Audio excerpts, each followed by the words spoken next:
Assalamualaikum warahmatullahi wabarakatuh. Ketemu lagi dengan Bu Rini di PJJ Informatika. Sebelum kita mulai pembelajaran, kita baca basmalah terlebih dahulu.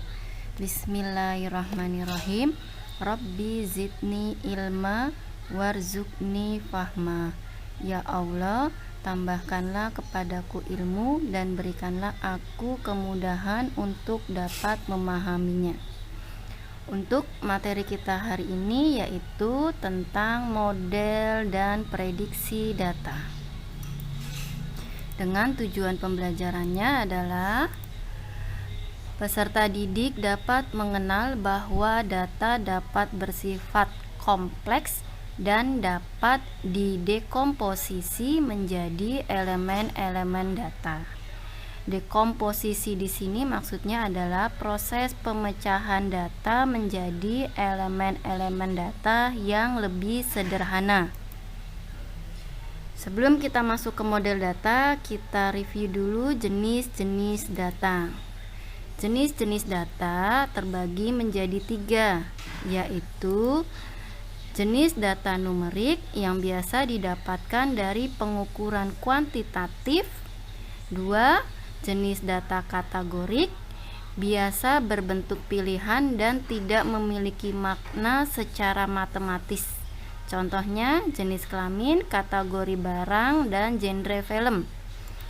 Jenis data yang ketiga yaitu ordinal, merupakan gabungan dari tipe data numerik dan tipe data kategorik, yaitu tipe data pilihan namun nilainya memiliki tingkatan makna yang berbeda.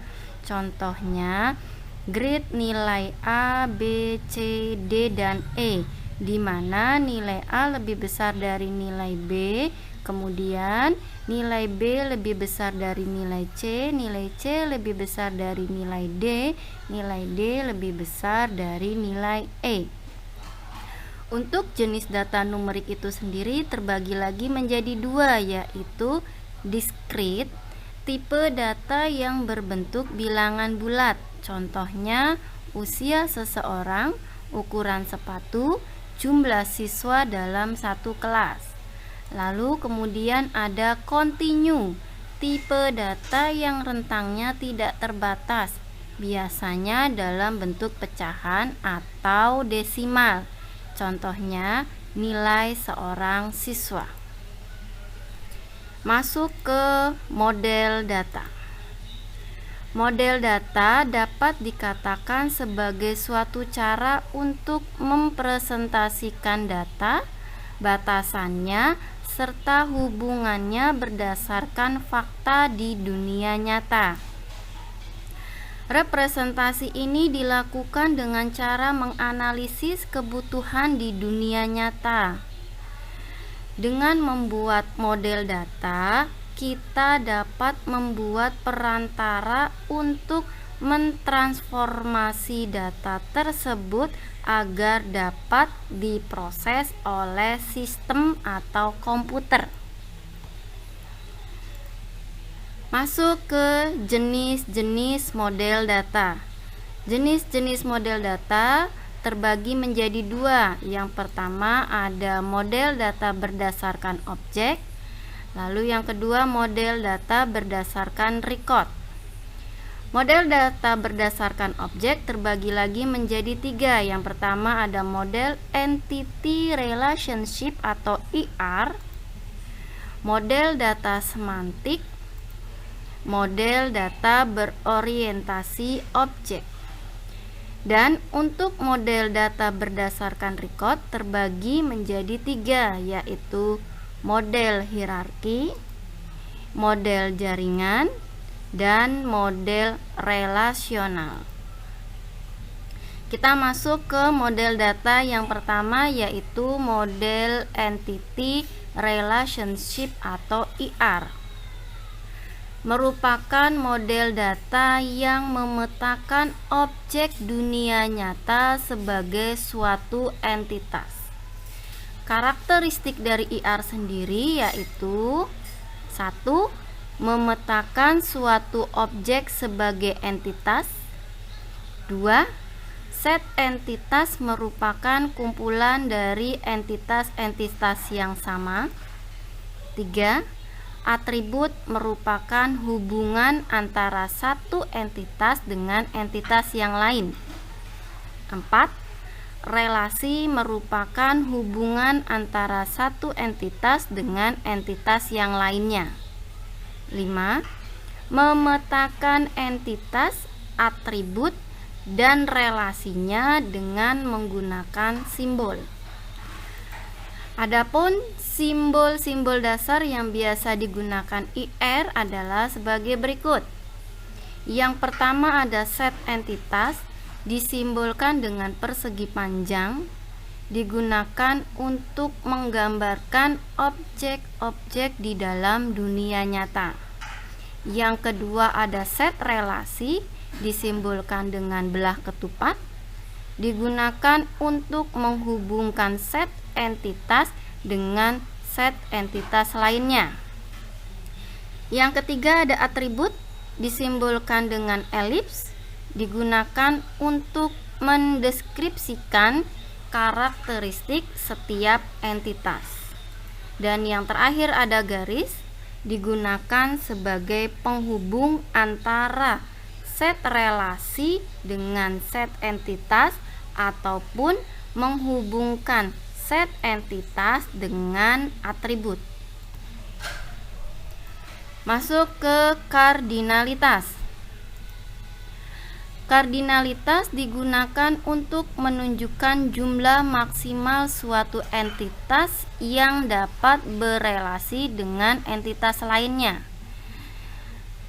Kardinalitas yang pertama yaitu ada one to one, merupakan kardinalitas di mana satu entitas hanya dapat berelasi dengan satu entitas lainnya.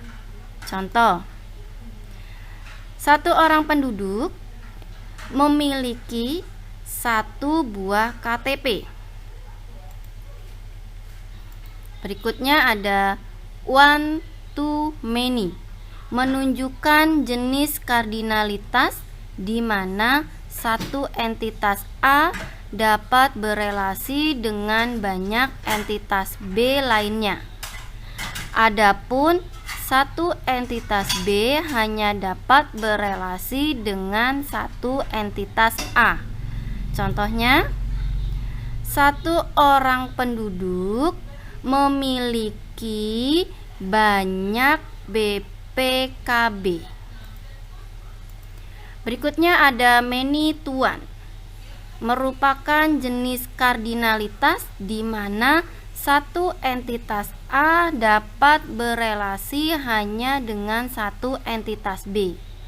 Adapun satu entitas B dapat berelasi dengan banyak entitas A.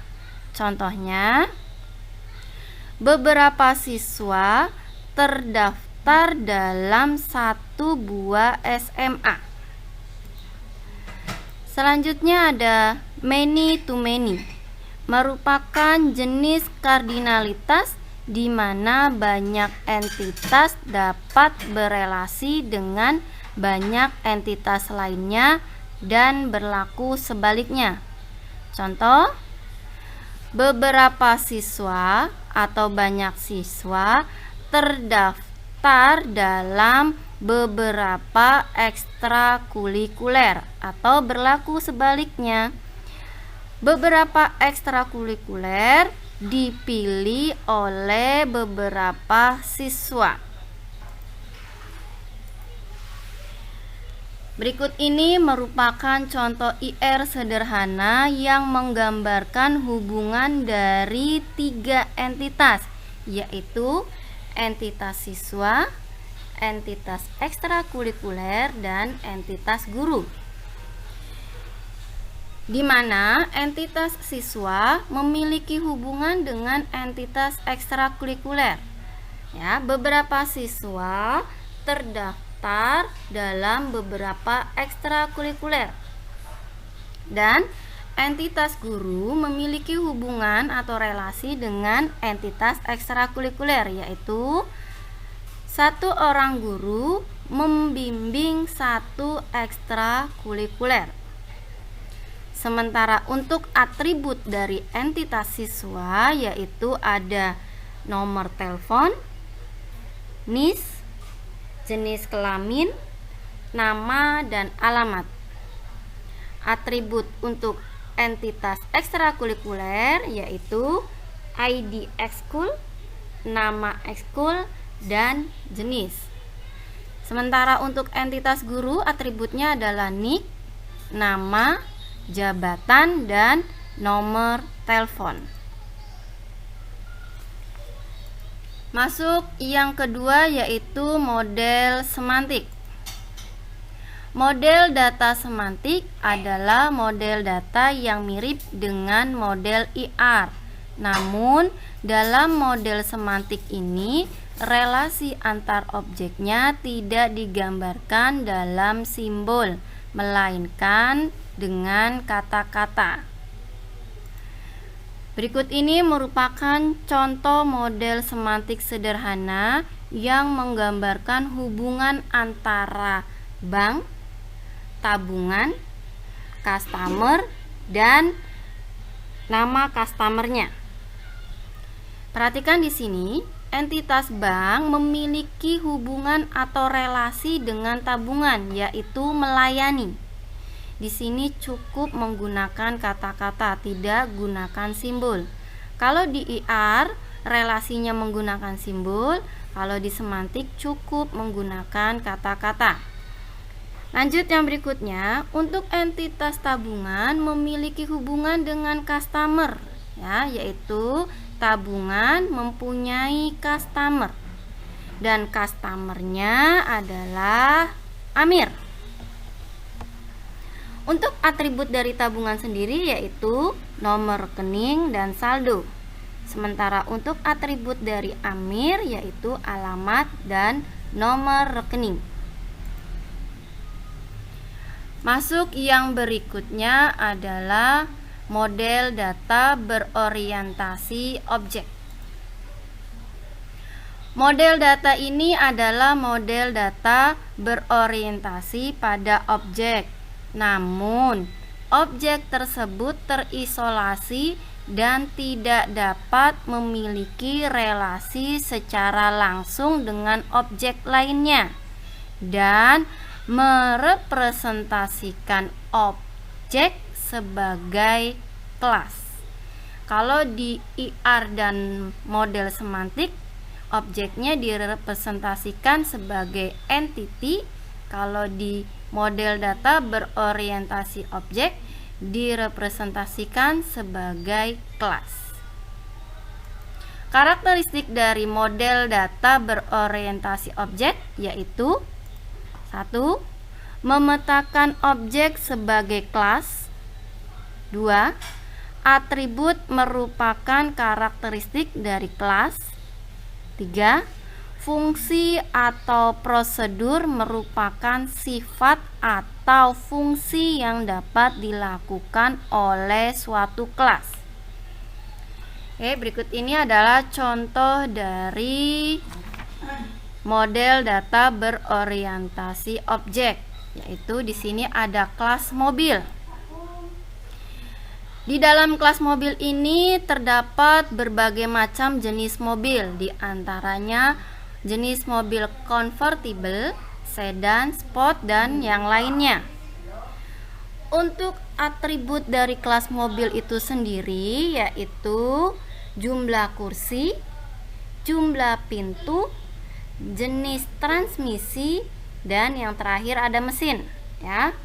Prosedurnya atau fungsinya sendiri yaitu maju, mundur, dan mengerem. Bu Rini cukupkan materi kita hari ini. Semoga apa yang Bu Rini sampaikan kalian dapat memahaminya. Terima kasih banyak. Sama-sama kita ucap hamdalah. Alhamdulillahirabbil alamin. Bu Rini tutup dengan wassalamualaikum warahmatullahi wabarakatuh.